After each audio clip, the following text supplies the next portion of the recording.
बोले रोक नहीं पाएंगे। गैस के सिलेंडर में यही स्थिति है। खोलो। गैस का सिलेंडर में सब्सिडी थी पहले, उसको बोला कि भाई निकलना तो होगा ना। 400 रुपए से रसीद है। 700 रुपए कट गया। उन्होंने कहा कि हम बाकी डिफरेंस जो है वो ग्राहकों के खाते में भेजेंगे। खोलो। ये 2 महीने में बचा। खोलो। बाद में उसका 250 रुपए से कटा के 200 हुआ, 150 हुआ और अभी वो लगभग था। पीजी का लेते हैं। बिजली में भी खोलो। यही होगा निश्चित। खोलते रहो खोलते ये रहो। लोग डिसाइड खोलो खोलो अलग-अलग टैरिफ है, खोलो। अलग-अलग प्लान है, उसमें जो अलग-अलग रेट है, अलग-अलग कैटेगरी है। बहुत डिफरेंस तो सरकार कहेगी नहीं, इसमें प्रावधान है, प्रोविजन ही है कि ये हमने उसमें सबको एक ही रेट मिनिस्ट्री लेवल को सबको दिया का पेमेंट करना पड़ेगा ये और उसके बाद जो जिस कैटेगरी में ये प्रधानमंत्री 2017 में दिया डायरेक्ट बैंक ट्रांसफर के तहत बैंक ये आपके मीडिया से 10 साल से कम वाले को भी हम जवानों को पेंशन दे रहे हैं। आपका हार्दिक स्वागत है। आज हम भारत की राजधानी दिल्ली के अंदर हम बात करें जंतर मंतर में।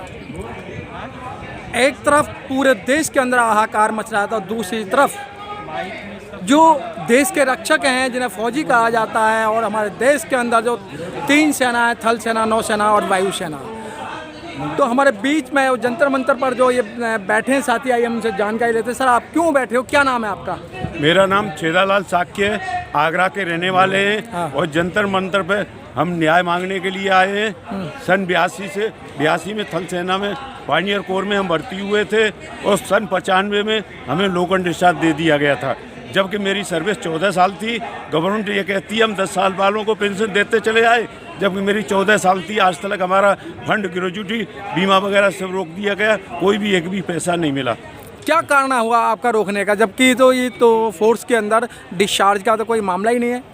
नहीं साहब, कोर्ट के अंदर आर्मी एक्ट में लोकल डिस्चार्ज है ही नहीं और बिना नोटिस के फैक्ट्री से भी नहीं भेजा जा सकता है। हाँ। और एक अधिकारी जो थे हमारे पश्चिमी कमांड में 1565 पानियर कंपनी में, उन्होंने 1993 में राशन स्टोर, प्योर डीजल, सफ़ेदा की लकड़ी और मतलब क्लोथिंग, मतलब इन्होंने यूनिट से बिक्री करवा दिया था। हम लोग आवाज़ उठाते थे, सर हमें क्लोथिंग चाहिए, तो मुँह खोलते थे डिसिप्लिन एक्शन, मतलब सजा दे देते थे।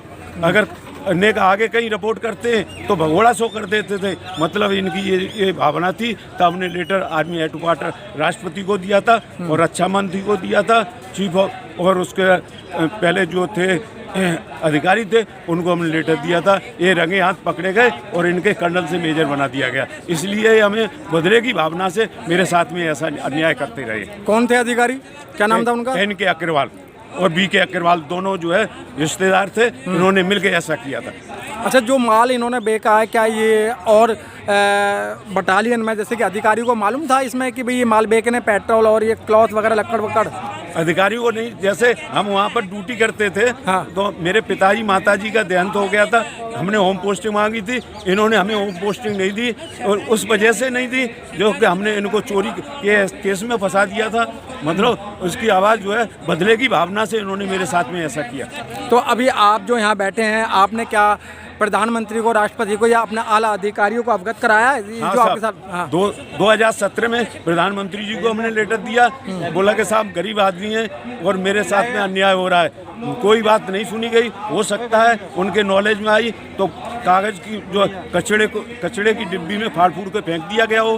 प्रधानमंत्री को हमने दिया था, राष्ट्रपति बास में थे तो उनके सचिवालय को दिया था हमने हैं। और जो है कि हमारे यहाँ आगरा के ESP सिंह बघेल थे, उनको लेटर दिया था, राजनाथ सिंह को भी दिया था, मुख्यमंत्री हमारे उत्तर प्रदेश के थे उनको भी अवगत कराया था, उप मुख्यमंत्री केशव व्यास जी थे, कुशवाहा जी थे, उनको भी अवगत कराया था। मतलब यहाँ पर किसी को हमने नहीं दिया, बताया, सबको बताया था।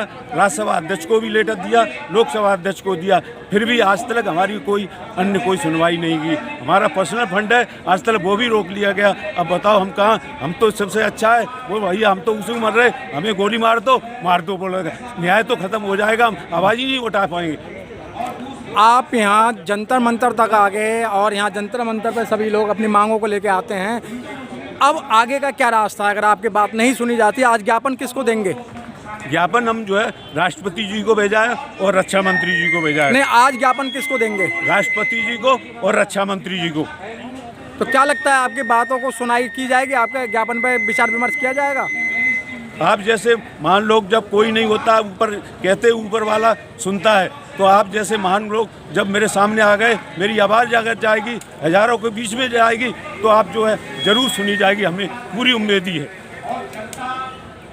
बहुत अच्छी बात। देखिएगा जिस तरीके से आज पूरे देश के अंदर अफरा तफरी मच रही है, वहीं जो ये फोर्स में नौकरी की, थल सेना के अंदर नौकरी की और इनको बिगर नोटिस के डिस्चार्ज कर दिया गया और इनके सारी सुविधाएं ख़त्म कर दी गई, क्योंकि बदले की भावना से अगर अधिकारी गलत काम करता है, अगर कोई जूनियर उसकी कंप्लेंट करता है, तो जूनियर को अपनी नौकरी से हाथ धोने पड़ते हैं। अधिकारी किसी भी तरीके से जूनियर को अपने को फंसा सकता है, जिस तरीके से अभी मैं आपको बैनर दिखा रहा हूं कि ये छेदालाल पुत्र स्वर्गीय श्री पुत्तूलाल साक्य, इनके साथ वही घटना हुई। अधिकारी ने अपनी द्वेष भावना से इनके सभी जो चार्जेस हैं, ग्रेजुएटी फंड, बीमा एवं पेंशन को लेकर आज तक इनको नहीं दिया गया।